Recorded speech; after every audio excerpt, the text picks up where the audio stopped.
Hard cider is extremely tasty, and making it yourself at home could not be easier. You need a few things: brewing yeast.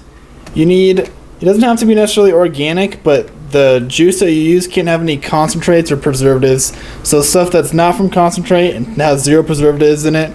If you get it in the gallon, you don't even need your carboy. You can literally brew it in the gallon. I could brew it in these, but I'd have to have 2 airlocks for the same one. As per instructions of your yeast, warm up your must, and this is simply the apple juice I put in here.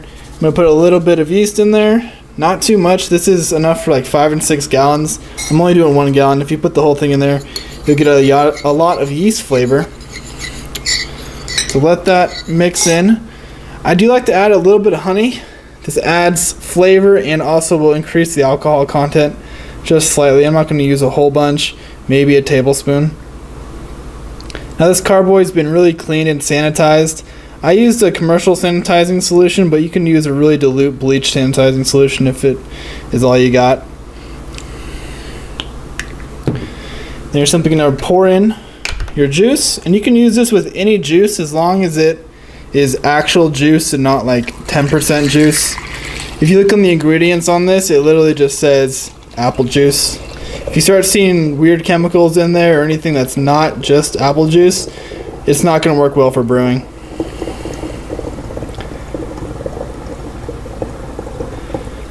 Get all that in there. I should have shaken that up because that is going to be good stuff. Actually, what I'm going to do is I'll come back after that, put some water in there, shake it up and get that stuff in the bottom because that's just more flavor. I'm getting airlocked here a little bit. There we go. Now this takes, depending on how hot it is, anywhere from, I've had it clear up in 2 weeks, and then I've had it take 3 months to clear up. But once this is clear and no longer hazy, you are good to bottle it or drink it right there. I will say the longer you have it bottled, I've had it bottled up to a year, and it tastes amazing. Right out of the carboy, it can have somewhat of an alcoholic flavor. It'll taste way more alcoholic than it actually is. We're mixing up our yeast. We're going to pour our yeast right in there.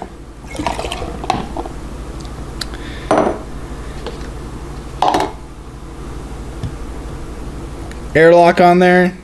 If you're in a pinch, you can use a balloon and poke a hole in it.